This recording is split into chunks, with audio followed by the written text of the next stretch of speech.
Welcome everyone. FCPS Part 1 Medicine Exam Batch by Medimaniac. আজকের solve ক্লাসের topic হচ্ছে clinical genetics chapter final. এই এক্সামে আপনাদের টোটাল কোশ্চেন ছিল 40টি, যার মধ্যে 20টি এমসিকিউ এবং 20টি এসবিএ। অনেকে আপনারা এক্সাম দিয়েছেন, যারা এক্সাম দেননি তারা এক্সাম দিয়ে দেবেন। চলুন আমরা একটা একটা করে প্রশ্নগুলো সলভ করি। আমাদের প্রথম যে প্রশ্নটা সেটা ছিল, which intracellular organelle is inherited from mother? কোয়েশ্চেনটা অ্যাকচুয়ালি গুগল ফর্মে যেভাবে দেওয়া আছে ওখানে এটা ম্যাটার্নাল ইনহেরিটেন্স জানতে চাওয়া হয়েছে যে কোন অর্গানেলের এটা ম্যাটার্নালি ইনহেরিটেড হয়। ইনহেরিটেন্স প্যাটার্ন অনুযায়ী আমরা জানি যে ডিএনএটা যেহেতু ইম্পর্টেন্ট এই ক্ষেত্রে, তো আমরা দেখবো যে এর মধ্যে অর্গানেলের মধ্যে কার নিজস্ব ডিএনএ আছে। এখানে আমরা জানি নিউক্লিয়াস এবং মাইটোকন্ড্রিয়া এদের উভয় ডিএনএ আছে। মাইটোকন্ড্রিয়ারও নিজস্ব ডিএনএ আছে, নিউক্লিয়াসের আছে। নিউক্লিয়াসের যে ডিএনএ সেটা হচ্ছে বাই প্যারেন্টাল ইনহেরিটেন্স হয়। নিউক্লিয়াসের ইনহেরিটেন্সটা হচ্ছে বাই প্যারেন্টাল। আর মাইটোকন্ড্রিয়ার যে ইনহেরিটেন্স এটা হচ্ছে সোললি ফ্রম মাদার।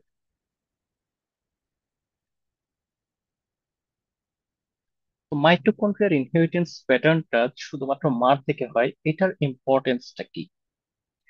দেখেন, মাইটোকন্ড্রিয়া আমরা জানি যেটাকে আমরা পাওয়ার হাউস বলে, তাই না? মাইটোকন্ড্রিয়াকে বলা হয় power house।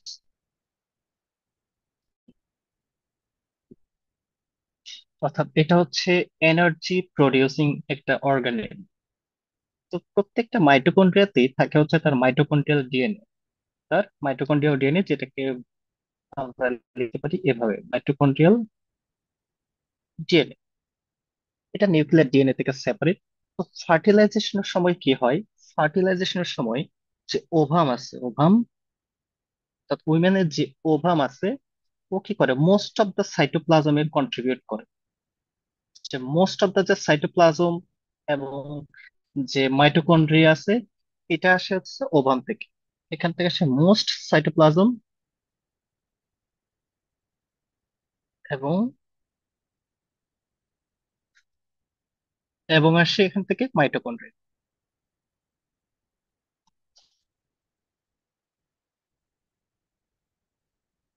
আর যেটা স্পার্ম আছে, স্পার্মটা সাধারণত এখান থেকে আসে ডিএনএ আছে সেটা। নিউক্লিয়ার ওভাম থেকেও আসে, তবে এখান থেকেও আসে, স্পার্ম থেকেও আসে। তাহলে আমরা দেখতে পাচ্ছি যে স্পার্মের যে মাইটোকন্ড্রিয়া যেটা আছে, এই মাইটোকন্ড্রিয়াটা সাধারণত ফার্টিলাইজেশনের পরে ডেস্ট্রয় হয়ে যায়। এর যে মাইটোকন্ড্রিয়া আছে, এই মাইটোকন্ড্রিয়াটা ডেস্ট্রয় হয়। কখন ডেস্ট্রয় হয়? After fertilisation. ফার্টিলাইজেশনের পরে এটা ডেস্ট্রয় হয়ে যায়। যার কারণে আমাদের শরীরে যতগুলো মাইটোকন্ড্রিয়াল ডিএনএ আছে, সেগুলো আসে মায়ের কাছ থেকে। সেগুলো আসে এক্সক্লুসিভলি ফ্রম দ্য মাদার। যার কারণে একই সাথে এটার যে একটা খারাপ দিকটাও যেটা আছে সেটা হচ্ছে মাইটোকন্ড্রিয়াল যে ডিজিজ। ডিজিজ মানে তো খারাপ, তাই না? তো যে ডিজিজ গুলো আছে, মাইটোকন্ড্রিয়াল ডিজিজ গুলো, এগুলো ম্যাটারনাল ইনহেরিটেন্সের মাধ্যমে ছড়ায়, অর্থাৎ চলে আসে। এগুলো ম্যাট্রিলিনিয়াল ইনহেরিটেন্স হয়, মাদার থেকে ট্রান্সমিশন হয়।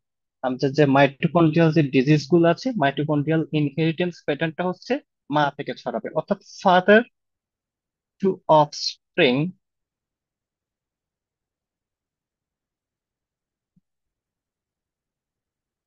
কোনো ডিজিজ ট্রান্সমিশন হবে না, কারণ তার তো যে ডিফেক্টিভ যে মাইটোকন্ড্রিয়াল ডিএনএ সেটাই থাকবে না, সে তো ডিএনএ দিতেই পারে না।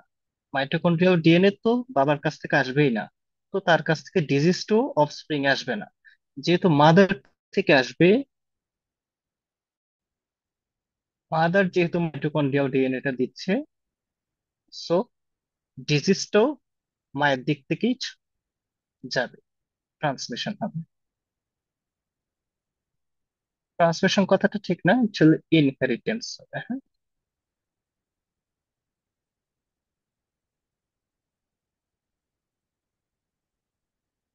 ওকে।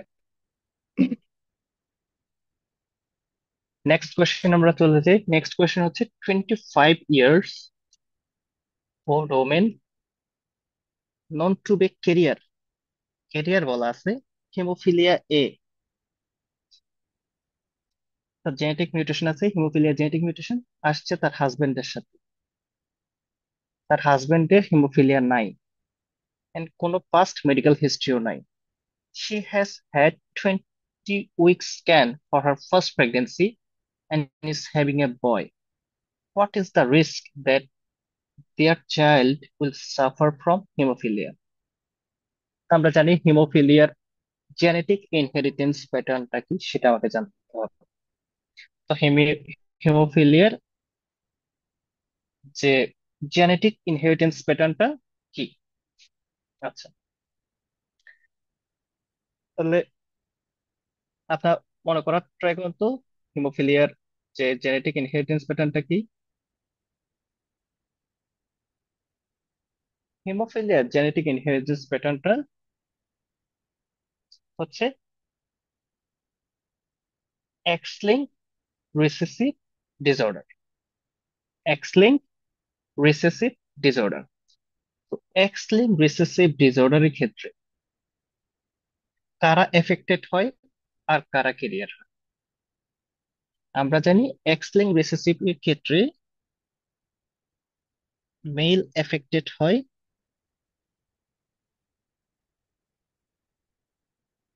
ফিমেল ক্যারিয়ার হয়।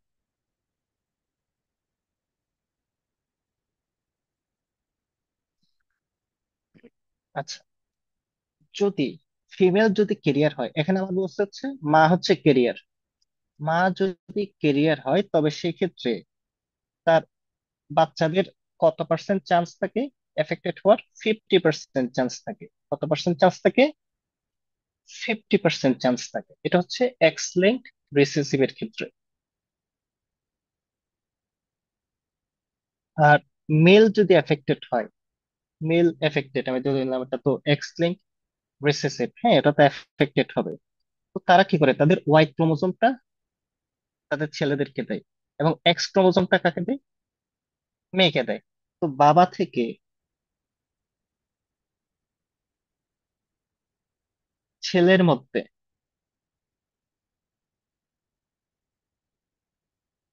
যাইতে পারবে ডিজিজটা? পারবে না। এখন মা যদি ক্যারিয়ার হয়, সেখানে মেল টু মেল ট্রান্সমিশনটা হবে না। তো মা যদি ক্যারিয়ার হয়, তো ক্যারিয়ার আমি ধরে নিলাম যে তার এক্স, এক্স হচ্ছে ফিমেল, এক্স ওয়াই হচ্ছে মেল। তো ক্যারিয়ার মানে ধরে নিলাম যে তার একটা হচ্ছে এফেক্টেড আছে, একটা জিন তার এফেক্টেড। তো এইটা যখন সে একটা মেলকে যখন দেবে, এই এফেক্টেড যদি ক্যারিয়ার ফিমেলটা যদি কোন একটা মেলকে দেয়, তো সে কি হয়ে যাবে? এফেক্টেড হয়ে যাবে। তো সে যদি একটা ফিমেলকে দেয়, সে হয়ে যাবে কি? ক্যারিয়ার। ও হবে এফেক্টেড। একটাই এক্স এবং সেটাই এফেক্টেড, তো সে হয়ে যাবে এফেক্টেড। আর এক্ষেত্রে দুইটা এক্স আছে, তার মধ্যে একটা হচ্ছে এফেক্টেড, সো সে হয়ে যাবে ক্যারিয়ার। কারণ এই ক্ষেত্রে রিসেসিভ এর ক্ষেত্রে এফেক্টেড হইতে গেলে কি হইতে হবে? আমাকে হোমোজাইগস হইতে হবে, তাই না? হোমোজাইগস অর্থাৎ দুইটাই একই রকম হইতে হবে, তখনই শুধুমাত্র সে এফেক্টেড হইতে পারবে। আচ্ছা, হেমোফিলিয়া ফিমেলের ক্ষেত্রে হয়, এটা রেয়ার। যদি একদম উভয় এক্স ক্রোমোজোম যদি হেমোফিলিয়া জিন ক্যারি করে, বাট সেটা খুবই রেয়ার। রেয়ার মানে যে একদম হবে না সেটা না, যদি এমন দেখা গেল যে আহ, এটা এফেক্টেড, এটা ক্যারিয়ার, তো তাদের মধ্যে যদি হয়, সেক্ষেত্রে গিয়ে সে এফেক্টেড হতে পারে।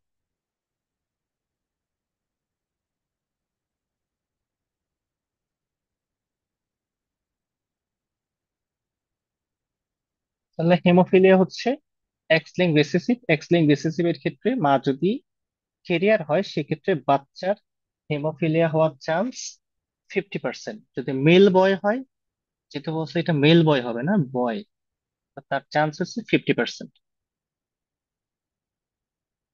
3 নম্বর প্রশ্ন বলছে মারফান সিন্ড্রোমে কোন জিনে মিউটেশন হয়? এটা আমরা সবাই জানি যে মারফান সিন্ড্রোমে কোন জিনে মিউটেশন হয়, ফিব্রিলিন 1 জিনে মিউটেশন হয়। লি ফ্রমেনি সিন্ড্রোম, লি ফ্রমেনি সিন্ড্রোমে কোন জিনটা অ্যাসোসিয়েটেড থাকে? লি ফ্রমেনি জিনে অ্যাসোসিয়েটেড থাকে TP53। TP53টা কোন ধরনের জিন? এটা হচ্ছে এক ধরনের টিউমার সাপ্রেসর জিন।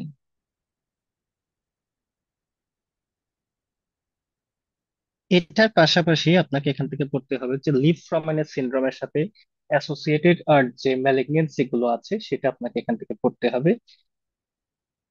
দেখেন এখানে একটা বক্স আছে, যে বক্সের মধ্যে এই যে বক্স নাম্বার 3.11, লিভ ফ্রমেনি সিন্ড্রোমের সাথে কোন কোন ম্যালিগনেন্সি গুলো অ্যাসোসিয়েটেড। যেমন এখানে দেখেন সার্কোমা আছে। এটার কিছু ডায়াগনস্টিক ক্রাইটেরিয়া আছে। যদি আপনার ফ্যামিলিতে দেখা যায় যে কারো একজনের, কোন একটা ফ্যামিলিতে কারো একজনের সার্কোমা হইলো বিলো দা এজ অফ 45, 45 বছরের আগে কারো একজনের সার্কোমা হইলো, তার কোন একটা ফার্স্ট ডিগ্রি রিলেটিভের মনে করেন যে ব্রেস্ট কার্সিনোমা আছে, কিংবা একটা সেকেন্ড ডিগ্রি রিলেটিভের মনে করেন যে একটা অ্যাড্রেনোকর্টিক্যাল কার্সিনোমা আছে, হ্যাঁ সেটা থাকলে তখন আমরা বলতে পারবো সেটা হচ্ছে ডায়াগনোসিস হচ্ছে লিফ্রোমানি সিনড্রোম। আমরা ডায়াগনোসিস করার জন্য কি করতে পারি, জেনেটিক অ্যানালাইসিস করতে পারি। তো সেক্ষেত্রে আমরা এই যে TP53 জিনের মিউটেশন দেখতে পারবো। এটা হচ্ছে একটা টিউমার সাপ্রেসর জিন। এই বক্সটা খুবই ইম্পর্টেন্ট, শুধুমাত্র লিফ রোমানি সিনড্রোম না, এখান থেকে কাউডেন সিনড্রোম, কোন সিনড্রোমের সাথে কোন কোন ম্যালিগনেন্সি গুলো অ্যাসোসিয়েটেড থাকে এবং কোন জিন গুলো অ্যাসোসিয়েটেড থাকে, এটা আপনাকে জানতে হবে। যেখানে আসলে দেখেন Lynch syndrome, Lesch-Nyhan syndrome, multiple endocrine neoplasia, familial adenomatous polyposis, এই প্রত্যেকটাই খুবই ইম্পর্টেন্ট। এখানে ইনহেরিটেড ক্যান্সার প্রিডিসপোজিশন সিনড্রোমের মধ্যে আপনি যদি কিছু পড়তে না পারেন, এই দুইটা একটু পর্যন্ত করবেন। এডিশনাল ক্লিনিক্যাল ফিচার যদি পড়তে নাও পারেন তাও এতটুকু পড়বেন। অনেক সময় কিন্তু এডিশনাল ফিচার থেকে আপনার প্রশ্ন দিয়ে দেয় যে ফিচার্স অফ কাউডেন সিনড্রোম দিয়ে এখান থেকে একটা দুইটা অপশন দিয়ে দিল, MCকিউ তে দিতে পারে। সেক্ষেত্রে যদি আপনার জানা থাকে আপনি পুরো মার্কস টোটাইতে পারবেন। তবে যদি না পারেন পরীক্ষার আগের রাতে অত কিছু দেখার সময় পাবেন না, লিস্ট অ্যাসোসিয়েটেড ক্যান্সার গুলো দেখে যাবেন।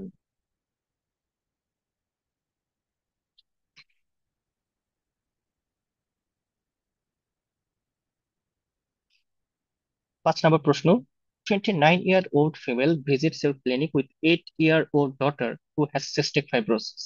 তো সিস্টিক ফাইব্রোসিস নিয়ে প্রেজেন্ট করছে। আমাদের কাছে জানতে চাইছে যে সিস্টিক ফাইব্রোসিসের ইনহেরিটেন্স প্যাটার্নটা কিরকম। আমরা জানি যে ম্যাক্সিমাম যতগুলো মেটাবলিক যতগুলো ডিজিজ আছে, মেটাবলিক কন্ডিশনের ডিজিজ গুলো ম্যাক্সিমামই হচ্ছে কি অটোসোমাল রিসেসিভ। অটোসোমাল রিসেসিভ যে ডিজিজ গুলো এগুলো হচ্ছে মেটাবলিক ডিজিজ গুলো ম্যাক্সিমামই অটোসোমাল রিসেসিভ। তো সিস্টিক ফাইব্রোসিস এটাও কি হবে, অটোসোমাল রিসেসিভ। এখানে কি হয়, CFTR জিনের মিউটেশন হয় কত নম্বর chromosome? 7 number chromosome.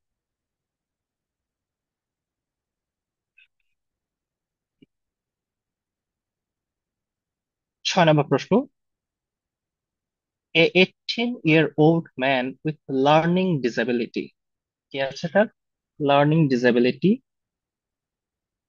Have a short stature আছে, is morbidly obese, his mother report that he eats excessively, অর্থাৎ হাইপারফেজিয়া আছে। তাহলে কোন সিনড্রোমটা তার হইতে পারে? হ্যাঁ, তাহলে হাইপারফেজিয়া পাচ্ছি আমরা, লার্নিং ডিসেবিলিটি পাচ্ছি, শর্ট স্টেচার পাচ্ছি, এবং হাইপারফেজিয়ার কারণে মরবিডলি ওবিস পাচ্ছি। তো এই সবকিছু ফিচার একটা ডায়াগনোসিসের দিকে, সেটা হচ্ছে Prader Willis syndrome. Prader Willis syndrome এটা হচ্ছে এক ধরনের ইমপ্রিন্টিং ডিসঅর্ডার। কোন ধরনের ডিসঅর্ডার? Imprinting disorder. এটা একটা বক্স আছে ডেভিডসনে, যে বক্সটা থেকে প্রায় সময় প্রশ্ন আসে। এটা হচ্ছে একটা ইমপ্রিন্টিং ডিসঅর্ডার। এটা কত নাম্বার পজিশনে হয়? এটা 15 নাম্বার পজিশনের ক্রোমোজোম 11 থেকে ক্রোমোজোম 13 এই পজিশনে ইমপ্রিন্টিং হয়। তো এখানে সাধারণত হয় কি, নর্মালি এখানে প্যাটার্নাল যে এলিলটা আছে, প্যাটার্নাল যে জিনটা আছে, আমরা জানি যে প্রত্যেকটা যে জিন তার দুইটা কপি থাকে, হ্যাঁ দুইটা, একটা থাকে হচ্ছে ম্যাটার্নাল কপি, একটা থাকে হচ্ছে প্যাটার্নাল কপি। হ্যাঁ, একটা ম্যাটার্নাল একটা প্যাটার্নাল, দুইটা কপি থাকে প্রত্যেকটা জিনের।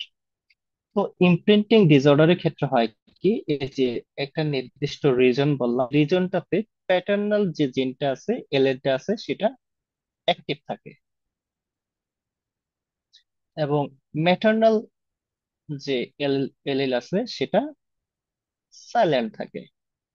সাইলেন্ট এটাকে একটা প্রসেসের মাধ্যমে বলা হয়, যে মিথাইলেশন প্রসেসের মাধ্যমে এটা সাইলেন্ট থাকে। তো প্যাটার্নাল থাকে অ্যাক্টিভ, ম্যাটার্নাল থাকে সাইলেন্ট। তো কোনো কারণে যদি এই যে প্যাটার্নাল যে এলিলটা আছে এটা যদি ডিলিট হয়ে যায় সেখান থেকে, সেক্ষেত্রে কি হবে? প্যাটার্নাল এলিলটা যদি সেখান থেকে ডিলিট হয়ে যায়, সেক্ষেত্রে এই যে এখানে যে ফিচার গুলো আছে, এই প্যাটার্নাল এলিলের কারণে যে আমরা ফিচার যেগুলো পাইতেছিলাম, সেই ফিচার গুলো আমরা আর পাবো না, কোন একটা জিনের ওভার এক্সপ্রেশন হয়ে যাবে। এই যে এখানে এই এরিয়া গুলা, এই যে একটা এরিয়া দেখালাম 15q11, 11 Q11 থেকে Q13 পর্যন্ত, এই এরিয়াতে যে জিনগুলো আছে, এই জিনগুলো হইতেছে খুবই সেন্সিটিভ। এই জিনগুলো খুবই সেন্সিটিভ, অর্থাৎ এরা একটু ওভার এক্সপ্রেশন হলেও সমস্যা, কিংবা একটু আন্ডার এক্সপ্রেশন হলেও সমস্যা।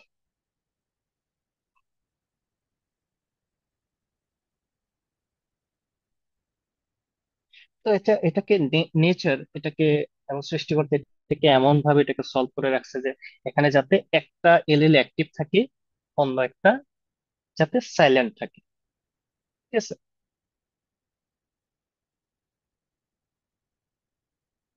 তাহলে আমাদের এখানে যদি প্যাটার্নাল এলিলটা যদি ইনঅ্যাক্টিভ হয়ে যায়, এই ইয়েতে ইনঅ্যাক্টিভ হয়ে যায়, তখন এখানে আর কোনো অ্যাক্টিভ জিন থাকে? থাকে না, নো অ্যাক্টিভ জিন।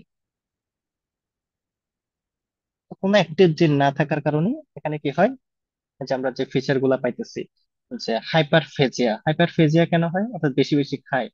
আমাদের বাচ্চাদের যে স্যাটাইটি সেন্টার যেটা আছে, যেটা তাকে বলবে যে না অনেক বেশি হয়ে গেছে, তোমার পেট ভরে গেছে আর খাও না, এই স্যাটাইটি সেন্টারটা, হাইপোথ্যালামাসের যে সেন্টারটা আছে, এই সেন্টারটা তাকে কোনো নতুন কোনো সিগন্যাল দিতে পারে না। কোনো সিগন্যাল যেহেতু দিতে পারে না, তো সেও বুঝতে পারে না যে তার এখন আর খাইতে হবে না, তার খাওয়াটা বন্ধ করতে হবে। তো সে খেয়ে যায়। অতিরিক্ত খাওয়ার কারণে সে কি হয়, যে সে মরবিডলি ওবিস হয়ে যায়। ঠিক আছে। তো এরকম আরেকটা ডিজিজ আছে না, যেখানে আমরা নাম শুনছি, অ্যাঞ্জেলম্যান সিনড্রোম। এই অ্যাঞ্জেলম্যান সিনড্রোমটাও কিন্তু সেম পজিশন, এই যে 15q11 থেকে 13, আমি আপনাদেরকে দেখাই বক্সটা, প্রিন্টিং ডিসঅর্ডারের যে বক্সটা আছে সেটা দেখাই। অ্যাঞ্জেলম্যান, দেখেন দুইটার যে পজিশন লোকাস, দুটাই কিন্তু সেম। কিন্তু এই যে প্রেডার উইল সিনড্রোমে এখানে কি থাকে, এখানে হচ্ছে মেনলি প্যাটার্নাল যে এলিল থাকে সেটা অ্যাক্টিভ থাকে নর্মালি। তো এই ক্ষেত্রে প্রেডার উইলিস সিনড্রোমে কি হয়, সেটা ইনঅ্যাক্টিভ হয়ে যায়। তো ল্যাক অফ প্যাটার্নাল কন্ট্রিবিউশন। ঠিক আছে। আর এঞ্জেলম্যান সিনড্রোমে কি হয়, এখানে নর্মালি ম্যাটার্নাল যে এলিলটা আছে সেটা অ্যাক্টিভ থাকে। তো এখানে এটা হচ্ছে ইনঅ্যাক্টিভ হয়ে যায়, এটা মিসিং হয়ে যায়, ম্যাটার্নাল যে এলিল আছে সেটা মিসিং হয়ে যায়। তো এটা মিসিং হয়ে যাওয়ার কারণে এখানে যে ফিচার গুলো আমরা পাই, মেন্টাল রিটার্ডেশন, অ্যাটাক্সিয়া, লাফিং বাউটস, হঠাৎ করে জোরে জোরে হাসতে শুরু করে, ইনঅ্যাপ্রোপ্রিয়েটলি হাসতে শুরু করবে, তো এই ফিচার গুলো আমরা এই ক্ষেত্রে পেয়ে থাকি।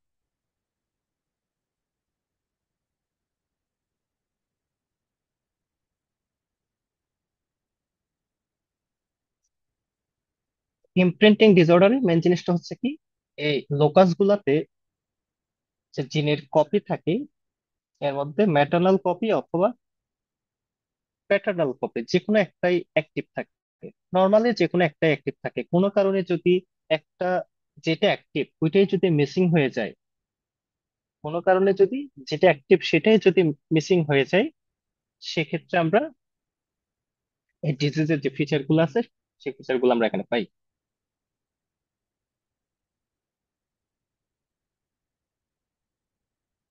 এটা আছে হচ্ছে Prader Willis syndrome.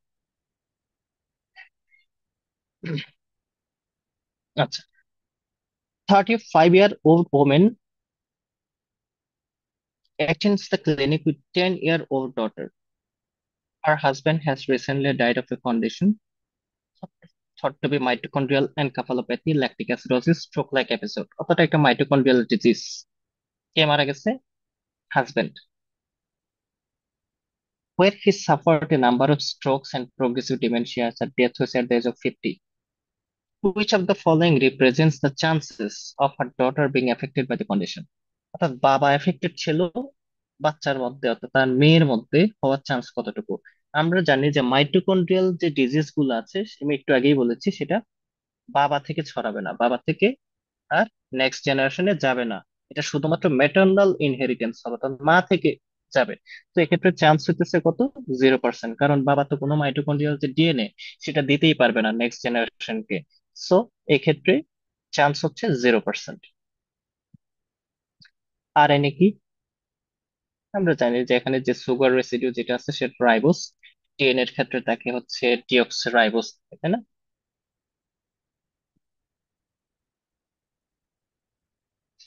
Most comprehensive analysis of genome, এটা আমরা জানি যে হোল জিন সিকোয়েন্সিং। এটাও ডেভিডসন একটা বক্স আছে জিন সিকোয়েন্সিং এ, সেখানে আমরা পেয়ে যাবেন হোল জেনোম সিকোয়েন্সিং। যেটা হোল জেনোম সিকোয়েন্সিং এটাই হচ্ছে মোস্ট কম্প্রিহেন্সিভ অ্যানালাইসিস। সিকোয়েন্সিং করার সময় সেপারেট করতে গেলে, ডিএনএ স্ট্রেন সেপারেট করতে গেলে কত টেম্পারেচার লাগে? 95 ডিগ্রি সেলসিয়াস লাগে। একটা ইনফরমেটিভ কোয়েশ্চেন, এটা আপনার যদি পড়ে থাকেন পারবেন, পড়ে না থাকলে পারবেন না। একটা non smoker patient presented jaundice and COPD. Jaundice and COPD, non smoker patient যখন সিওপিডি নিয়ে প্রেজেন্ট করে, ইয়াং পেশেন্ট, তখন আপনাকে চিন্তা করতে হবে alpha one antitrypsin deficiency. Alpha one antitrypsin deficiency. আর এক্ষেত্রে আলফা ওয়ান অ্যান্টিট্রিপসিন ডেফিসিয়েন্সিতে কোন জিনের ডিফেক্ট হয়? সার্পিনা ওয়ান জিনের ডিফেক্ট হয়। সার্পিনা ওয়ান জিনের ডিফেক্ট হয়। এই alpha one antitrypsin, alpha one অ্যান্টিট্রিপসিনের কাজ কি? এখানে একটা গুরুত্বপূর্ণ এনজাইমের নাম আমরা জানবো, সেটার নামটা হচ্ছে নিউট্রোফিল ইলাস্টেস।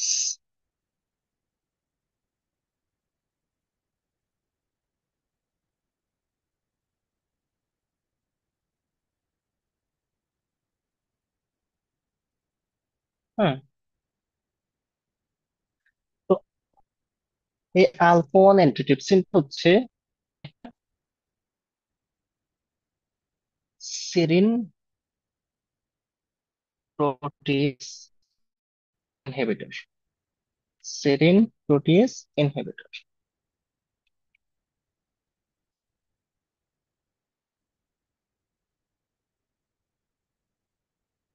এটাকে শর্ট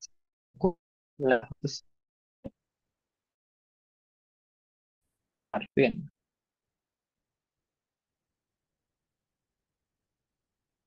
ঠিক আছে?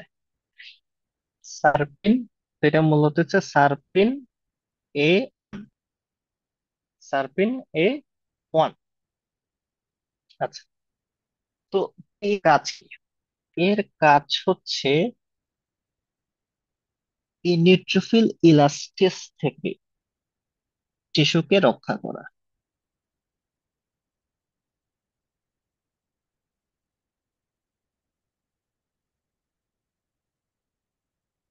কি কাজ? সার্পিন ওয়ান, এই যে সেরিন প্রোটিস ইনহিবিটর বা আলফা ওয়ান অ্যান্টিট্রিপসিন, এর কাজ হচ্ছে নিউট্রোফিল ইলাস্টিসের যে ফাংশন সেটা থেকে টিস্যুকে রক্ষা করা। তাহলে নিউট্রোফিল ইলাস্টিসের ফাংশনটা কি? নিউট্রোফিল ইলাস্টিসের ফাংশন হচ্ছে যে ইলাস্টিন ফাইবার যেগুলো আছে, ইলাস্টিন ফাইবার গুলাকে সে ধ্বংস করে ফেলে, ডিস্ট্রাকশন করে ফেলে।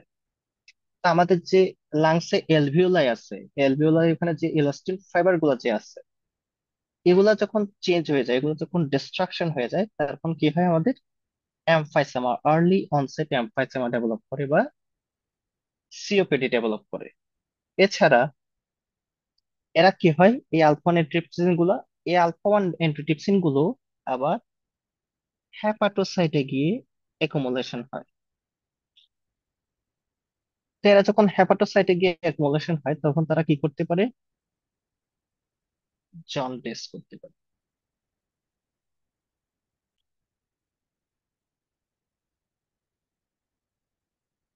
হুম।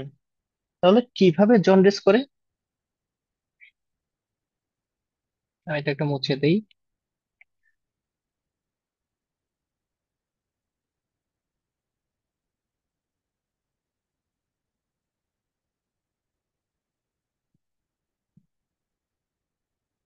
আচ্ছা, নর্মালি কি হয়, নর্মালি আমাদের যে লিভার আছে, এই লিভারের যে হ্যাপাটোসাইট, এই হ্যাপাটোসাইট কি করে, এই হ্যাপাটোসাইটটা হইতেছে আলফা ওয়ান অ্যান্টিট্রিপসিনটাকে তৈরি করে বা সিনথেসিস করে। হ্যাঁ, এটা আলফা ওয়ান অ্যান্টিট্রিপসিনটা পরে ব্লাডে আসে। তো এটা যদি কোনো কারণে যদি আহ কি হয়, প্রোটিন ফোল্ডিংটা যদি ঠিকঠাক মতো না হয়, হ্যাঁ, সেক্ষেত্রে লিভারের কোনো ড্যামেজ হয় না। নর্মালি হচ্ছে এটা নর্মাল সিচুয়েশন। হ্যাঁ, আমরা ডেফিসিয়েন্সিতে কি হয়, আমরা এখানে জানি যে কয়েকটা এলিলের কথা আমি গত যে রেসপিরেটরি ক্লাস আছে সেখানে বলছিলাম। এখানে কি থাকে, জেড, এম, এস, এই তিন ধরনের এলিল থাকে। হ্যাঁ? এই তিনটা এলিল। ওকে, এমটা হচ্ছে নর্মাল, এসটা হচ্ছে স্লো, জেড হচ্ছে ভেরি স্লো। তো পি আই জেড জেড যেটা, এটা হচ্ছে নর্মালি ডিজিজটা প্রেজেন্ট করে। এর জেড এলিল যেটা, সেটা হচ্ছে মিসফোল্ডেড একটা প্রোটিন, এটা হচ্ছে মিসফোল্ডেড প্রোটিন। এই মিসফোল্ডেড প্রোটিনটা কি করে,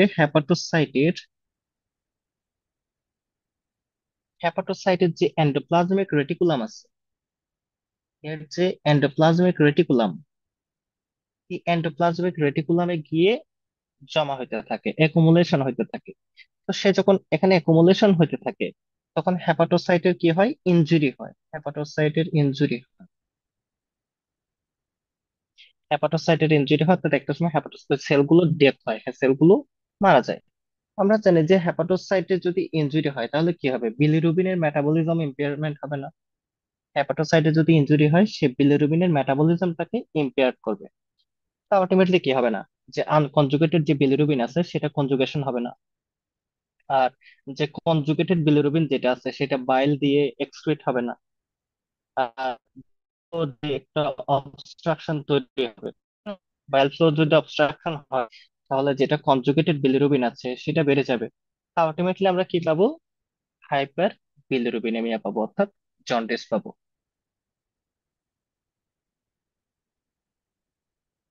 আশা করি এটা ক্লিয়ার হয়েছে যে কিভাবে এখানে জন্ডিস হয়।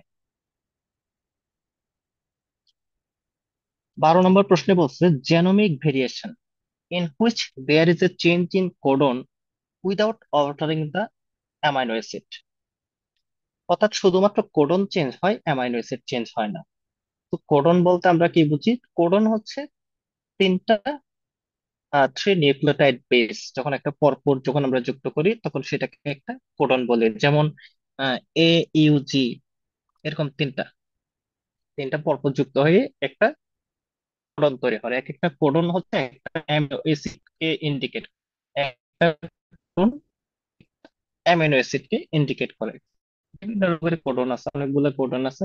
যেমন ইউজি আছে, ইউএজি আছে, সিজি, সিজি ইউ হইতে পারে। তো এরকম বিভিন্ন রকমের যে কোডন গুলো আছে, এরা এক একটা অ্যামিনো অ্যাসিড কে পড়ে। তো রাইবোজোম করে কি, হচ্ছে যখন সে প্রোটিন সিনথেসিস করতেছে, একটা প্রোডাক্ট গুলো পরে, যে একটা কোডন একটা অ্যামিনো অ্যাসিড যুক্ত হয়, এরপর আরেকটা কোডন একটা অ্যামিনো অ্যাসিড যুক্ত হয়, এরপর অনেকগুলো অ্যামিনো অ্যাসিড যুক্ত হয়ে প্রোটিন সিনথেসিস হয়।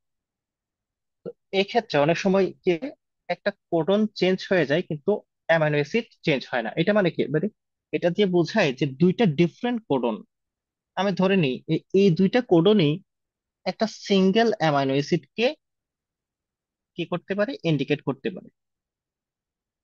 মনে করেন এই দুইটা কোডন মিলে একটা সিঙ্গেল অ্যামাইনো অ্যাসিডকে ইন্ডিকেট করে। তো এই ক্ষেত্রে হয়েছে কি, এই কোডন থেকে হয়ে গেছে কিন্তু অ্যামাইনো অ্যাসিড চেঞ্জ হয় নাই। তো এটাকে বলা হয় সিনোনিমাস মিউটেশন বা সাইলেন্ট মিউটেশন। এটা সাইলেন্টলি হয়ে যাচ্ছে, এর জন্য এটার আরেক নাম হচ্ছে সাইলেন্ট মিউটেশন।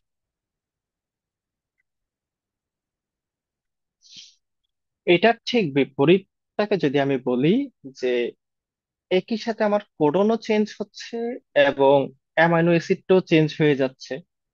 তো কোডনও চেঞ্জ হচ্ছে, অ্যামাইনো অ্যাসিডও যদি চেঞ্জ হয়, তখন সেটাকে আমরা কি বলি, সেটাকে আমরা বলি নন সিনোনিমাস মিউটেশন। সেটাকে তখন আমরা বলি নন সিনোনিমাস মিউটেশন।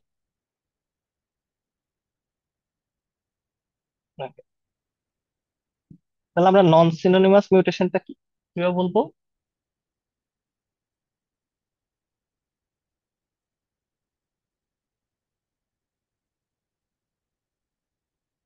মনে করেন একটা কোডন আমি এখানে দিলাম, যে এরকম একটা কোডন আমি এখানে দিলাম, তিনটা বেস আমি যোগ করলাম।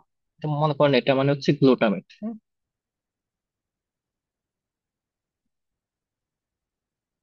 এবং এরপরে আমি আর এই কোডনটা চেঞ্জ হয়ে মিউটেশন হয়ে আরেকটা কোডন আসলো। এই কোডনটা আমি ধরলাম এটা হচ্ছে অ্যাসপার্টেট। তো এক্ষেত্রে কি হলো, কোডন চেঞ্জ হওয়ার সাথে সাথে অ্যামাইনো অ্যাসিডও চেঞ্জ হয়ে গেছে। তো অ্যামাইনো অ্যাসিড যখন চেঞ্জ হয়ে যায় তখন সেটাকে আমরা বলি নন সিনোনিমাস মিউটেশন। এটার আরেকটা নাম হচ্ছে মিসেন্স মিউটেশন। এটার আরেকটা নাম হচ্ছে মিসেন্স মিউটেশন।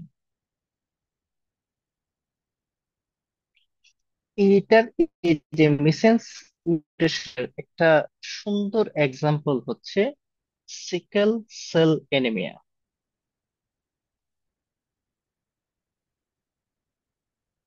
সিকেল সেল অ্যানিমিয়াতে কি হয়, হচ্ছে গ্লুটামিক অ্যাসিডটা ভ্যালিন দিয়ে রিপ্লেস হয়, গ্লুটামেটটা ভ্যালিন দিয়ে রিপ্লেস হয়। একটা অ্যামাইনো অ্যাসিড যখন অন্য একটা অ্যামাইনো অ্যাসিড দিয়ে রিপ্লেস হচ্ছে, কোডনও চেঞ্জ হচ্ছে, অ্যামাইনো অ্যাসিডও চেঞ্জ হচ্ছে। সো এক্ষেত্রে হইতেছে মিসেন্স মিউটেশন বা নন সিনোনিমাস মিউটেশন। এরপরে আছে হচ্ছে স্টপ কোডন। স্টপ কোডন কি জিনিস? আমরা জানি যে এখানে 6 ডিফারেন্ট কোডন আছে, 64টা ডিফারেন্ট কোডন আছে অ্যামাইনো অ্যাসিড গুলা নিয়ে। এর মধ্যে 61টা কোডন আছে যারা এই যে 20 ডিফারেন্ট অ্যামাইনো অ্যাসিড যেগুলো আছে, আমরা যে বিভিন্ন অ্যামাইনো অ্যাসিড গুলা পড়ি, 20 ধরনের অ্যামাইনো অ্যাসিড আছে, এদেরকে ইন্ডিকেট করে।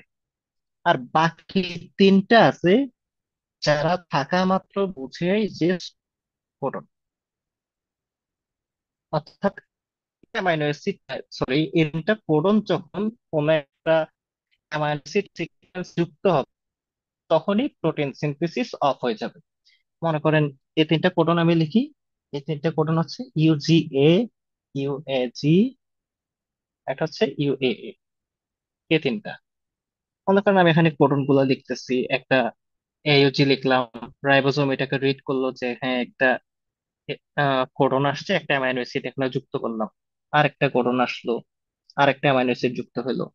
আরেকটা কোডন আসলো, আরেকটা অ্যামাইনো অ্যাসিড যুক্ত হলো। যখনই এই কোডনটা এখানে চলে আসবে সে ইন্ডিকেট করতেছে থামো। এরপরে যে ট্রান্সফার আরএনএ যেটা আছে, এখানে তো একটা করে অ্যামাইনো অ্যাসিড ট্রান্সফার করে। তো টিআরএনএ যে আছে, ট্রান্সফার আরএনএ কি করে, এখানে আর কোনো অ্যামাইনো অ্যাসিড দেয় না, কোনো অ্যামাইনো অ্যাসিড যুক্ত করে না। তো ইউএজি অর্থাৎ এই 3টা স্টপ কোডনের যে কোনো একটা যদি এখানে চলে আসে, তার মানে সাথে সাথে রাইবোজোম কি করে, বলছে ঠিক আছে আমার কাজ শেষ, সেই প্রোটিনটাকে রিলিজ করে দে, যা হয়েছে তাই, এই প্রোটিনটা রিলিজ হয়ে যায়। তো এভাবে কি হইতে পারে, এভাবে মনে হয় একটা মিউটেশন হলো, আমার যেখানে হওয়ার কথা ছিল, প্রোটিনটা সিনথেসিস হওয়ার কথা ছিল, অতটুক পর্যন্ত যায় নাই, তার আগেই এখানেই চলে আসলো, এই স্টপ কোডনটা চলে আসলো। যার কারণে একটা প্রোটিন পূর্ণাঙ্গভাবে সিনথেসিস নাও হইতে পারে। হ্যাঁ, একটা নর্মাল যে প্রসেসের মাধ্যমে একটা প্রোটিন সিনথেসিস হওয়ার কথা, সেটা নাও হইতে পারে। তো যার কারণে প্রোটিন সিনথেসিসটা কি হইতে পারে, একটা নন ফাংশনাল একটা প্রোটিন তৈরি হইতে পারে। তো এমনটা হয় কোন একটা এক্সাম্পল, এই কয়েকটা এক্সাম্পল হচ্ছে ডিএমডি বা ডুকিনি মাসকুলার ডিস্ট্রফি। ডুকিনি মাসকুলার ডিস্ট্রফিতে কি হয়, এখানে ডিস্ট্রফিন নামে একটা জিন আছে, প্রোটিন আছে। এই ডিস্ট্রফিন প্রোটিনের অভাব হয়। হ্যাঁ, এই ডিস্ট্রফিন প্রোটিনের অভাব হয়, অর্থাৎ এই প্রোটিনটা যে সিনথেসিস হবে, সে সিনথেসিস হওয়ার আগেই স্টপ কোডন চলে আসে। তো স্টপ গেন মিউটেশন বলি আমরা, কি স্টপ গেন মিউটেশন। তো এই কোডনটা যখন চলে আসে তখন প্রোটিন সিনথেসিস বন্ধ হয়ে যায়। এটাকে আমরা বলি স্টপ কোডন মিউটেশন। আরেক ধরনের মিউটেশন আছে, সেটা হচ্ছে স্প্লাইসিং মিউটেশন। এখানে এটা স্প্লাইসিং হবে, স্প্লাইসিং মিউটেশন। তো এই যে স্প্লাইসিং মিউটেশনটা কি, এখানে নর্মালি হয় এটা, মিউটেশনটা ঘটে হচ্ছে ইন্ট্রন এবং যে এক্সন যে জাংশন আছে, এই ইন্ট্রন এবং এক্সন জাংশনে এটা হয়ে থাকে। তো আমরা জানি যে মাইটোকন্ড্রিয়াল যে আরএনএ আছে, স্প্লাইসিং মানে কি, স্প্লাইসিং মানে হচ্ছে নিউক্লিয়াস থেকে এমআরএনএটাকে বের করে নিয়ে আসা। এমআরএনএ এটা নিউক্লিয়াস থেকে বের করে নিয়ে আসা। এই এমআরএনএটা হইতেছে একটা টেমপ্লেট হিসেবে ইউজ হয়।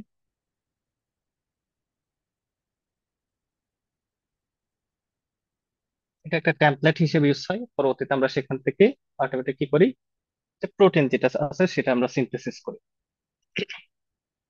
তো এই যে স্প্লাইসিংটা যদি ঠিক মতো না হয়, আমি যেটা এমআরএনএ যেটা নিয়ে আসছি এখানে যদি স্প্লাইসিংটা ঠিক মতো না হয়, তাহলে কি হবে, যেটা প্রোটিন সিনথেসিস হবে সেটা একটা ফল্টি প্রোটিন তৈরি হবে। এই ফল্টি প্রোটিন তৈরি হয় যেমনটা হইতেছে বিটা থ্যালাসেমিয়াতে যেমনটা হয়। বিটা থ্যালাসেমিয়াতে যে বিটা গ্লোবিন চেইন আছে, এই বিটা গ্লোবিন চেইনের ফল্টি স্প্লাইসিং এর কারণে ডিজিজ হয়। এবং কিছু কিছু ক্যান্সার এবং নিউরোডিজেনারেটিভ ডিজিজের ক্ষেত্রেও এটা হইতে পারে।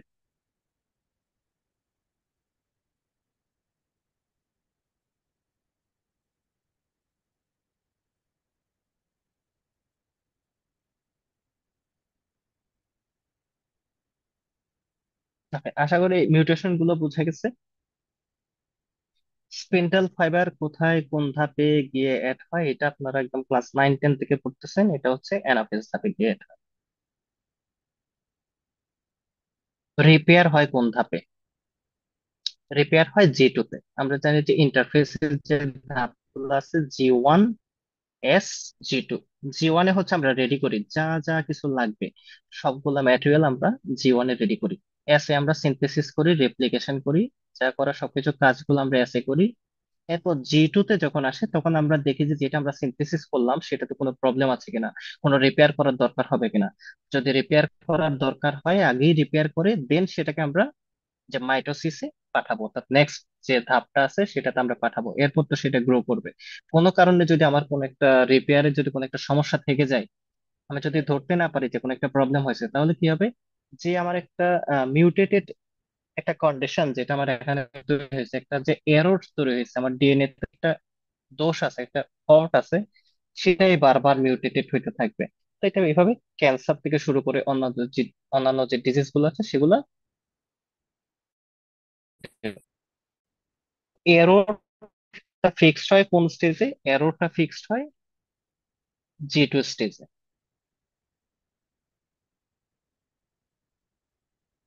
ফিওক্রোমোসাইটোমা কোন এনজাইমের ডিসফাংশন, সাকসিনের ডিহাইড্রোজেনেস। এটাও একটা বক্সের প্রশ্ন, তাহলে বক্সে আছে দেখবেন।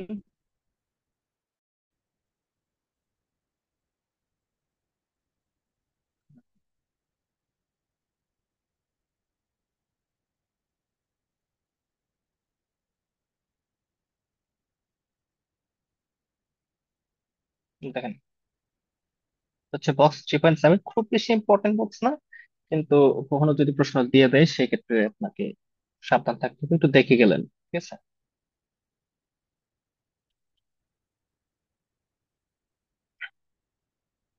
এটা একটু আগে বললাম যে ডিএমডি কোন প্রোটিনকে এনকোড করে, সেটা হচ্ছে ডিস্ট্রোফেন।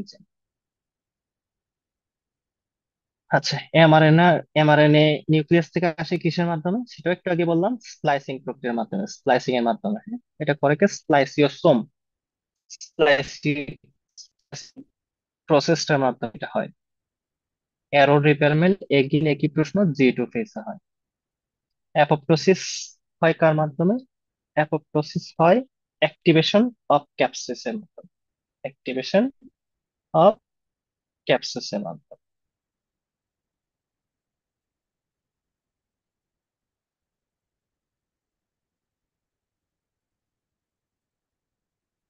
এখন আমি অ্যাপোপ্টোসিসটা নিয়ে একটু ডিসকাস করি। দেখেন, অ্যাপোপ্টোসিস মানে কি? অ্যাপোপ্টোসিস মানে হচ্ছে প্রোগ্রাম সেল ডেথ, তাই না?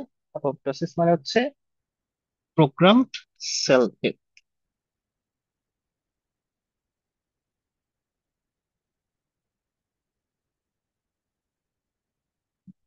অর্থাৎ কোষের যে ডিস্ট্রাকশন সিস্টেম, এটা হচ্ছে কোষের একটা সেলফ ডিস্ট্রাকশন সিস্টেম। মনে করেন কোন একটা সেল আপনার ওভারলোড হয়ে গেছে, ড্যামেজ হয়ে গেছে, বা কোন একটা সেলকে আমার আর লাগছে না, তো সেক্ষেত্রে আমি কি করব?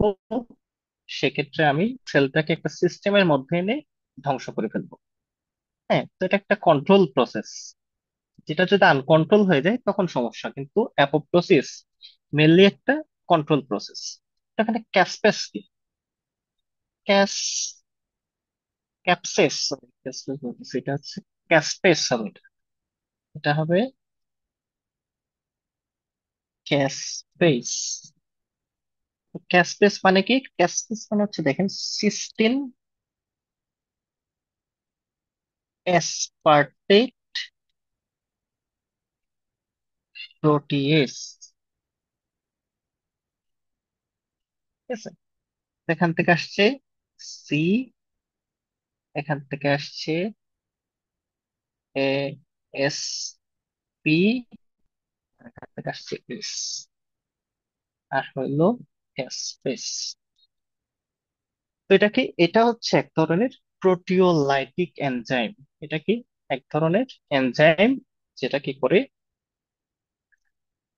অ্যাপোপ্টোসিসের কাজটা করে। অর্থাৎ অ্যাপোপ্টোসিসকে আমরা যে এনজাইমটাকে বলা হয় যে কিলার এনজাইম বলা হয়, এনজাইমটাকে বলা হয় কিলার এনজাইম।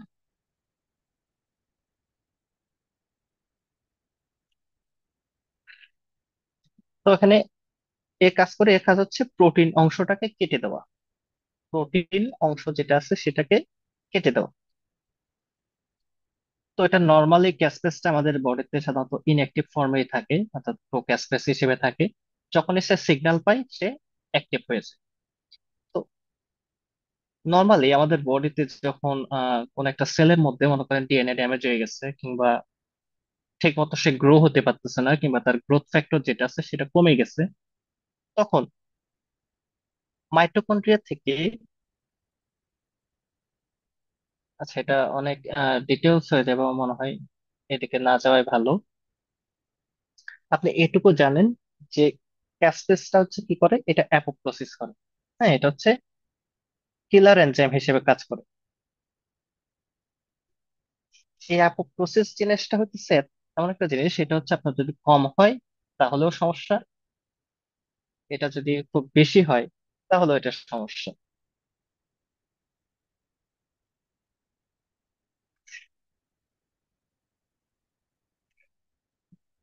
তাহলে আনসারটা কি? অ্যাপোপ্টোসিস ইনডিউসড হয় অ্যাক্টিভেশন অফ ক্যাপসিসের মাধ্যমে। আচ্ছা, এটা বলে রাখি যে অ্যাপোপ্টোসিস কম হলে কি সমস্যা। অ্যাপোপ্টোসিস কম হওয়া মানে হচ্ছে সেলের ডেথ কম হওয়া। কোষ মরবে না, বরং বেঁচে থাকবে। কোন কোষগুলো, যে কোষের মারা যাওয়ার কথা ছিল কিন্তু বেঁচে আছে, সেটা কিন্তু ভালো না। তো এর ফলে কি হতে পারে? এর ফলে একটা ড্যামেজ সেল, একটা খারাপ সেল, একটা মিউটেটেড সেল বেঁচে যাবে। তো যে সেলটা সার্ভাইভ করতেছে সেটা প্রলিফারেশন হবে। একটা খারাপ সেল প্রলিফারেশন হওয়া, মিউটেটেড একটা সেল প্রলিফারেশন হওয়া মানে বোঝায় ক্যান্সার, লিম্ফোমা, কার্সিনোমা, এগুলো তো হতে পারে।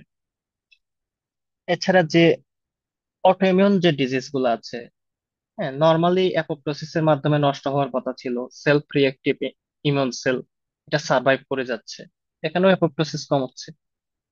আবার মনে করেন অ্যাপোপ্টোসিস খুব বেশি হচ্ছে,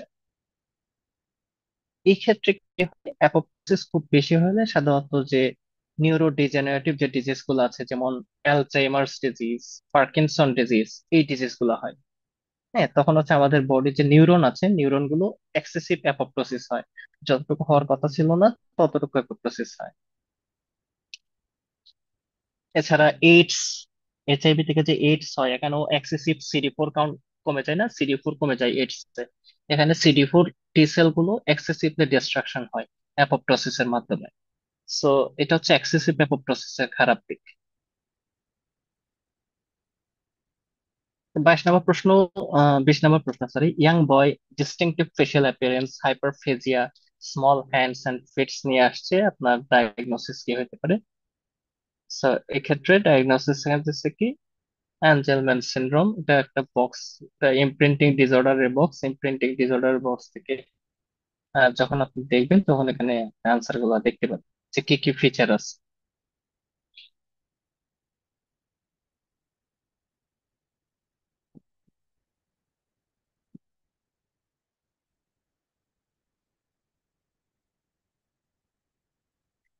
এটা খুবই ইম্পর্টেন্ট একটা ফিগার। এই ফিগার থেকে একবার প্রশ্ন আসছে যে এই যে অনেকে কি করে সবকিছু পড়ার পর এই জিনিসটা মিস করে যায়। এই যে ফিগারটা দেখতেছেন, ফিগারটা মিস করবেন না। এখানে যে আপনার সিম্বল গুলো দেওয়া আছে, এই সিম্বল গুলো থেকে কিন্তু প্রশ্ন আসছে, সরাসরি একটা সিম্বল দিয়ে দেবে, বলবে যে এটা কি বোঝায়, কি ইন্ডিকেট করে, সেটা আপনাকে জানতে হবে। আর ইনহেরিটেন্স প্যাটার্নটাও দেখে যাবেন, বলা যায় না, হয়তো একটা ছবি দিয়ে দিতে পারে, ইনহেরিটেন্স প্যাটার্নটা জানতে চাইতে পারে। ইনহেরিটেন্স প্যাটার্নটা জানার সবচেয়ে সহজ আমি একটা স্টেপ আপনাদের বলে দিই। সো এক্ষেত্রে আপনি প্রথমেই দেখবেন যে প্যারেন্টস এফেক্টেড কিনা।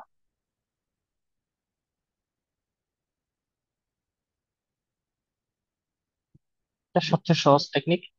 প্রথমে দেখবো প্যারেন্টস এফেক্টেড কিনা, এখানে একদম ফার্স্ট জেনারেশন প্যারেন্টস, এই যে এটা। যদি দেখেন প্যারেন্টস এফেক্টেড, তাহলে সেটা ডমিনেন্ট। যদি দেখেন যে প্যারেন্টস এফেক্টেড না, সেটা রিসেসিভ। এফেক্টেড হলে ডমিনেন্ট, যদি না হয় সেটা রিসেসিভ। আরেকটা টেকনিক আছে, সেটা হচ্ছে স্কিপ জেনারেশন, যেটাকে বলি। তো দেখেন যে প্রত্যেকটা জেনারেশনে এফেক্টেড আছে কিনা, প্রত্যেকটা জেনারেশনে যদি থাকে তবে সেটা হবে সাধারণত ডমিনেন্ট, কারণ রিসেসিভটা স্কিপ জেনারেশন করে, অর্থাৎ প্রত্যেকটা জেনারেশনে না থাকতে পারে। ওকে, তাহলে আমরা বললাম প্যারেন্টস যদি এফেক্টেড হয় সেটা হচ্ছে ডমিনেন্ট, আর যদি এফেক্টেড না হয় সেক্ষেত্রে হচ্ছে রিসেসিভ। এবার দেখেন ডমিনেন্টের ক্ষেত্রে কি হবে, এটা কি অটোসোমাল ডমিনেন্ট নাকি এটা এক্স লিঙ্ক ডমিনেন্ট, এটা আমি কিভাবে বের করবো? আচ্ছা, দেখেন তো এখানে আপনার একটা খেয়াল রাখতে হবে, যেহেতু এক্স লিঙ্ক ডমিনেন্ট এর ক্ষেত্রে একটা এক্স যদি আপনার এফেক্টেড হয়, সেক্ষেত্রে ডিজিজ ট্রান্সমিশন হয়ে যাবে, তাই না? একটাই যদি এফেক্টেড হয় সেক্ষেত্রে ট্রান্সমিশন হয়ে যাবে। তো সেক্ষেত্রে আমরা যদি দেখি, সরি,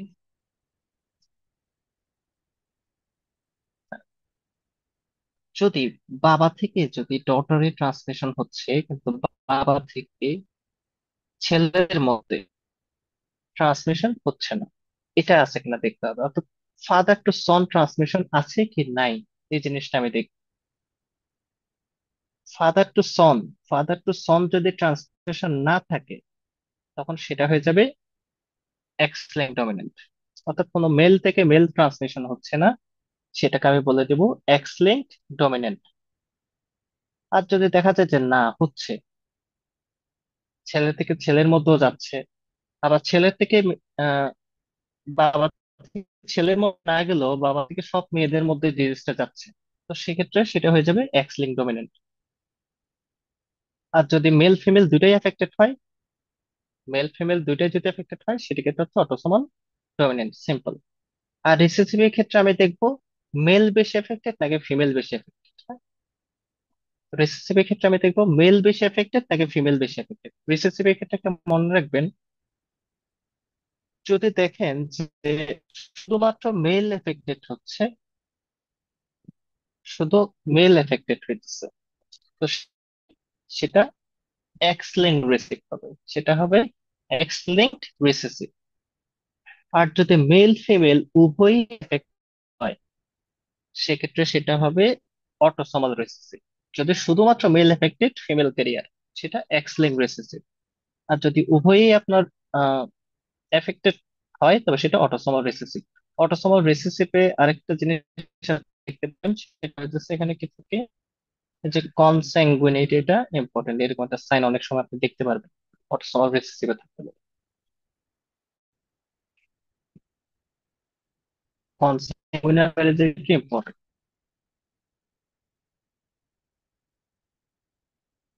আচ্ছা, এটা তো বক্স থেকে দেওয়া, সেটা আপনারা পারবেন তো কোনগুলো অটোসোমাল রিসেসিভ কন্ডিশন। ডেভিডসনের বক্স আছে, এখানে যে লিস্ট দেওয়া আছে, সেই লিস্ট থেকে আপনি পারবেন যে কোনগুলো অটোসোমাল রিসেসিভ কন্ডিশন। এখান থেকে একবার যদি দেখে দিন যে ম্যাক্সিমাম যে মেটাবলিক ডিজিজ গুলো আছে, এগুলো কিন্তু আপনার অটোসোমাল রিসেসিভ। এগুলো ম্যাক্সিমাম পারে আপনাকে কনফিউজ করতে পারে যে ডিজিজ গুলো, সেটা একটা মনে রাখবেন, সিকেল সেল ডিজিজ, থ্যালাসেমিয়া আছে। হ্যামাটোলজিক্যাল ডিজিজ গুলো একটু ভালোভাবে দেখবেন, যে হিমোফিলিয়া হচ্ছে এক্স লিঙ্ক রিসেসিভ, আর সিকেল সেল অ্যানিমিয়া, থ্যালাসেমিয়া, এরা হচ্ছে অটোসোমাল রিসেসিভ। সাথে যে ফ্যানকুনি আছে।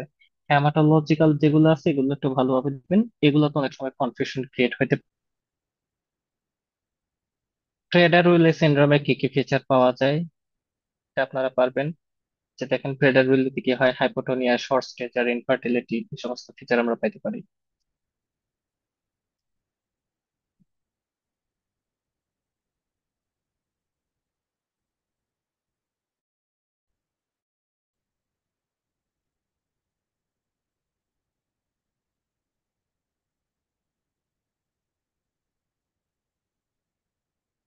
এক্স লিঙ্ক রিসেসিভ ডিসঅর্ডারের কার্ডিনাল ফিচার কি, এটা আপনারা পারবেন।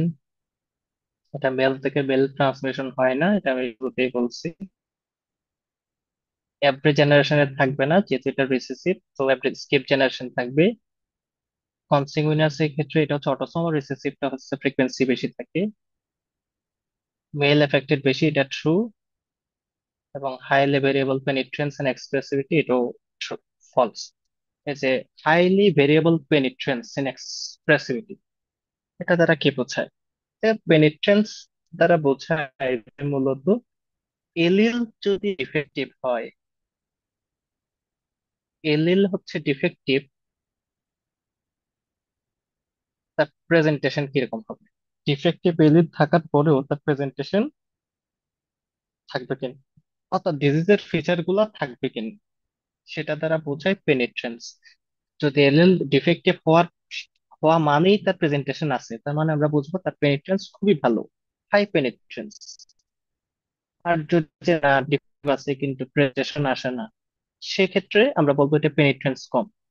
তো এই ধরনের ফিচার গুলো সাধারণত এখানে থাকে না, এগুলো অটোসোমাল ডোমিনেন্টের ক্ষেত্রে এই ধরনের ফিচার গুলো আমরা পাই, যে ভেরিয়েবল পেনিট্রেন্স থাকে। আর এক্সপ্রেসিভিটি দ্বারা বোঝায় হচ্ছে সিভিয়ারিটি, যে ডিফেক্টিভ থাকার পরেও কতটা সিভিয়ার প্রেজেন্টেশন করে, সেটা দ্বারা বোঝায় এক্সপ্রেসিভিটি।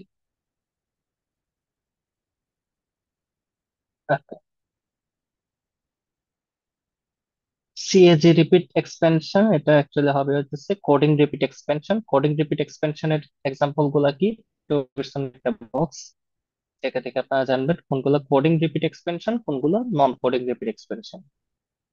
অ্যাঞ্জেলম্যান সিনড্রোমের কি কি ফিচার আছে, সেটা আপনারা এখান থেকে দেখতে পারবেন। অ্যাঞ্জেলম্যান সিনড্রোমের ফিচার গুলা কি কি, এখানে কোন থাকে, ম্যাটারনাল যে এলিল থাকে সেটা ইনএক্টিভ হয়ে যায়, maternal allele inactive. Prader paternal, Angelman maternal. হুম।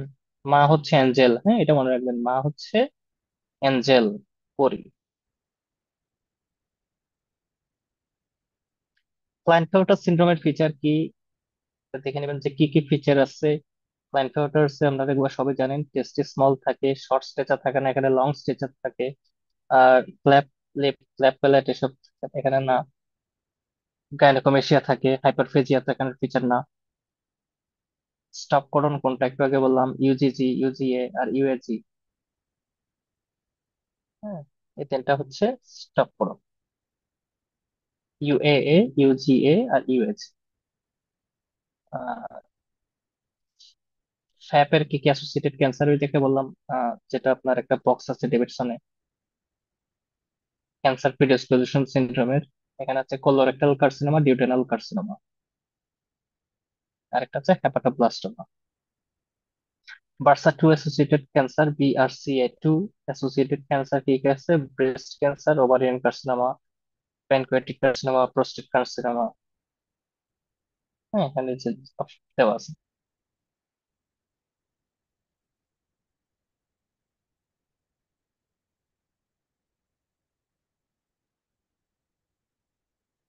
আচ্ছা, gene panel test of genome sequencing, এটাও ডেভিডসন একটা বক্স থেকে নেওয়া, 3.9।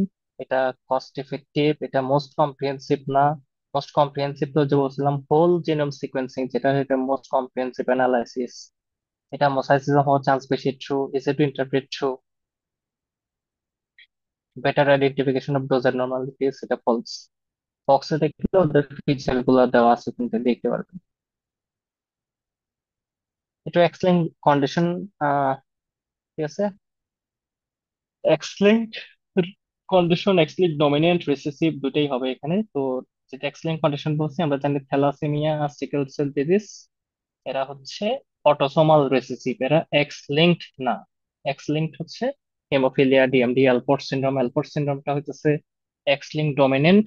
এটা 80 to 85% কেসে এক্স লিঙ্ক ডমিনেন্ট। তো কথা কথা অটোসোমাল রিসেসিভও বলা আছে আর কি। আমাদের ডেভিডসনেও একটু ডিফারেন্টলি দেওয়া।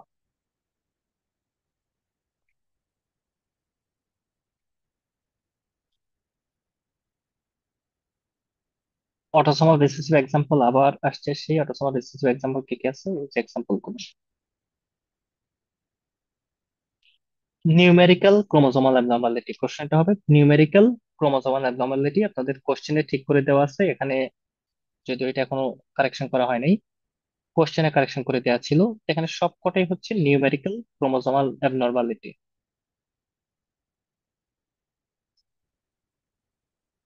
Basic steps of protein production, basic steps of protein প্রোডাকশনের স্টেপ হচ্ছে কয়টা? চারটা: ট্রান্সক্রিপশন, স্প্লাইসিং, ট্রান্সলেশন এবং protein modification. DMD, Duchenne muscular ডিস্ট্রফির ক্লিনিক্যাল ফিচার কি? ক্লিনিক্যাল ফিচার হচ্ছে কি, এর মোটর মাইলস্টোনটা ডিলেট হবে। এখানে দেওয়া আছে সেন্সরি মাইলস্টোন, সেটা ফলস। স্পিচ ডিলে হবে, এটা ট্রু। লাইফ স্প্যান রিডিউস হবে, এটা ট্রু। রেসপিরেটরি ফেলিয়ার হবে, ট্রু। কার্ডিওমায়োপ্যাথি থাকবে। মাইটোকন্ড্রিয়া কোথায় বেশি থাকে? যেখানে হাইলি মেটাবলিক ডিমান্ড আছে, যেমন মাসেল, রেটিনা, বেসাল গ্যাংলিয়া। তো মাইটোকন্ড্রিয়াল ডিজিজ হলেও সাধারণত এই সমস্ত যে অর্গান আছে, এই সমস্ত অর্গানের যে ডিসফাংশন হয়। তো মাসেল, রেটিনা, বেসাল গ্যাংলিয়া, এখানে মাইটোকন্ড্রিয়া সবচেয়ে বেশি থাকে। টিউমার সাপ্রেসর জিন কোনগুলা? এই প্রত্যেকটাই হইতেছে টিউমার সাপ্রেসর জিন। P53, BRCA, APC, MTS এবং আরবি, রেটিনোব্লাস্ট, প্রত্যেকটাই হইতেছে টিউমার সাপ্রেসর জিন। তো টিউমার সাপ্রেসর জিনের পাশাপাশি আপনাকে যেটা জেনে রাখতে হবে সেটা হচ্ছে অঙ্কোজিন। তো টিউমার সাপ্রেসর জিন এবং অঙ্কোজিনের মধ্যে বেসিক ডিফারেন্সটা কোথায়? অঙ্কোজিন যেটা, অঙ্কোজিন, এই অঙ্কোজিনের কাজ হচ্ছে সেলের যে গ্রোথ, এই সেলের গ্রোথটাকে প্রমোট করে।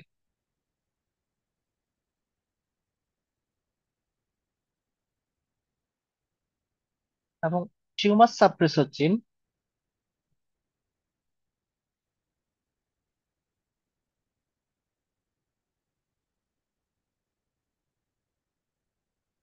টিউমার সাপ্রেসর জিনের কাজ হচ্ছে সেলের গ্রোথকে কমানো, সেলের গ্রোথকে সাপ্রেস করে। তো যখনই অঙ্কোজিন যখন ওভার অ্যাক্টিভ হবে, অর্থাৎ মনে করেন যে কোনো একটা জিনের মিউটেশন হয়েছে, কোনো একটা অঙ্কোজিন মিউটেশন হয়েছে, তো তার যখন মিউটেশন হবে সে কি হয়ে যাবে, ওভার অ্যাক্টিভ হবে। এটা যখন মিউটেশন হয় সে হয়ে যায় ওভার অ্যাক্টিভ। টিউমার সাপ্রেসর জিনের যখন মিউটেশন হয়ে যায় সে হয়ে যায় আন্ডার অ্যাক্টিভ, বা তার যে গ্রোথ আছে সেটা ঠিক মতো হয় না, function loss, loss of function. তাহলে অঙ্কোজিনের মিউটেশন হলে ওভার অ্যাক্টিভ হয়, এটার মিউটেশন হলে ওভার অ্যাক্টিভ হয়, আর টিউমার সাপ্রেসর জিনের মিউটেশন হলে ফাংশন লস হয়। তো আমরা এক্ষেত্রে বলতে পারি এটা হচ্ছে গেইন অফ ফাংশন, এটা হচ্ছে লস অফ ফাংশন। এবং এক্ষেত্রে একটা যে একটা ইম্পর্টেন্ট পার্থক্য সেটা হচ্ছে যে ডোমিনেন্সি কিরকম। অঙ্কোজিন হইতেছে ডোমিনেন্ট, এটা হচ্ছে ডোমিনেন্ট, অর্থাৎ যদি একটা যদি ডিফেক্টিভ কপি থাকে, জিনের একটা ডিফেক্টিভ কপি থাকে, সেক্ষেত্রে সে হইতেছে এনাফ, ডিজিজ করার জন্য সে এনাফ। কিন্তু টিউমার সাপ্রেসর জিনটা হচ্ছে রিসেসিভ, সেখানে যে দুইটা কপি থাকে জিনের, দুইটা কপিকেই ডিফেক্টিভ হইতে হবে। ঠিক আছে? তাহলে এদের এক্সাম্পল গুলা কি, যে P53, আরবি, রেটিনোব্লাস্টোমা, এপিসি, এরা প্রত্যেকে হচ্ছে টিউমার সাপ্রেসর জিন। আর অঙ্কোজিনের এক্সাম্পল কি, অঙ্কোজিনের এক্সাম্পল হচ্ছে আরএএস, এমওয়াইসি, যে হার্টু রিসেপ্টর। এই যে এই যে জিনগুলো আছে এগুলো হইতেছে অঙ্কোজিন।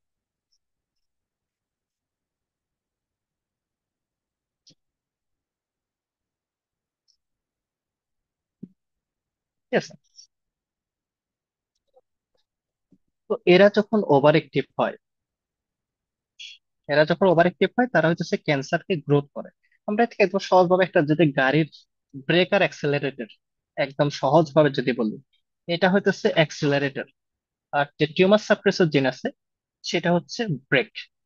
হ্যাঁ, আমরা যদি ধরে নিই যে আমাদের যে বডি, আমাদের যে হিউম্যান বডি, এটা হচ্ছে একটা গাড়ি। হ্যাঁ, তো আমাদের যে গাড়ির একটা স্বাভাবিক যে গতি, এটা আমি কি ধরে নিলাম স্বাভাবিক গতিটা হচ্ছে সেলের গ্রোথ। তো এই গাড়ির অ্যাক্সিলারেটর হইতেছে অঙ্কোজিন, যে কোষকে বাড়তে সাহায্য করে। আর যে পেডেল অর্থাৎ ব্রেক, এই ব্রেকটা হইতেছে টিউমার সাপ্রেসর জিন, যে হইতেছে গাড়িটাকে থামতে বলবে। নর্মাল বডিতে তো দুইটাই একটা নির্দিষ্ট ব্যালেন্সে কাজ করে। স্বাভাবিক গাড়ি যখন একটা নির্দিষ্ট গতিতে চলতেছে, নির্দিষ্ট ব্রেক করতেছে, স্বাভাবিক একটা ব্যালেন্স থাকে। তো যখন অঙ্কোজিন যখন অতিরিক্ত কাজ করবে, সে হইতেছে টিউমার বা যে ক্যান্সার সেল গুলো আছে এদের অতিরিক্ত গ্রোথ করবে। তো অতিরিক্ত গ্রোথ হলে কি হবে, সেলের যে ডিভিশন গুলো আছে এগুলো বন্ধ হবে না। তো সেল বারবার গ্রোথ হতে থাকবে, ক্যান্সার তৈরি করবে। আর টিউমার সাপ্রেসর জিন মানে কি, টিউমার সাপ্রেসর জিন মানে হইতেছে এক্ষেত্রে একটা গাড়ি যে চলতেছে তার ব্রেক কাজ করতেছে না, তাই না? আমি বললাম যে এটা হচ্ছে লস অফ ফাংশন, তার ব্রেক কাজ করতেছে না। তার মানে এখানে যে মিউটেশন হয়ে যাচ্ছে সেটা আর বন্ধ হচ্ছে না। তো এই ক্ষেত্রে সেটা হচ্ছে টিউমার সাপ্রেসর জিন। নর্মালি সে সাপ্রেস করে রাখে, এই জিনের কাজ হচ্ছে সাপ্রেস করে রাখা। কিন্তু যখন সে করতে পারবে না, লস অফ ফাংশন, তখনই সেটার এক্সেসিভ গ্রোথ হতে থাকবে।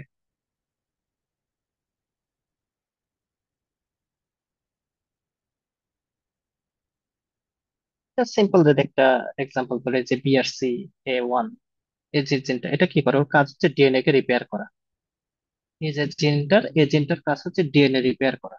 তো কোনো কারণে যদি জিনের মিউটেশন হয়, সেটা ডিএনএ রিপেয়ার করতে পারবে, পারবে না। তো মিউটেশন হয়ে গেলে কি হবে, আলটিমেটলি ক্যান্সার গুলা ডেভেলপ করবে, যে ব্রেস্ট ক্যান্সার, ওভারিয়ান ক্যান্সার, এই ক্যান্সার গুলো হবে।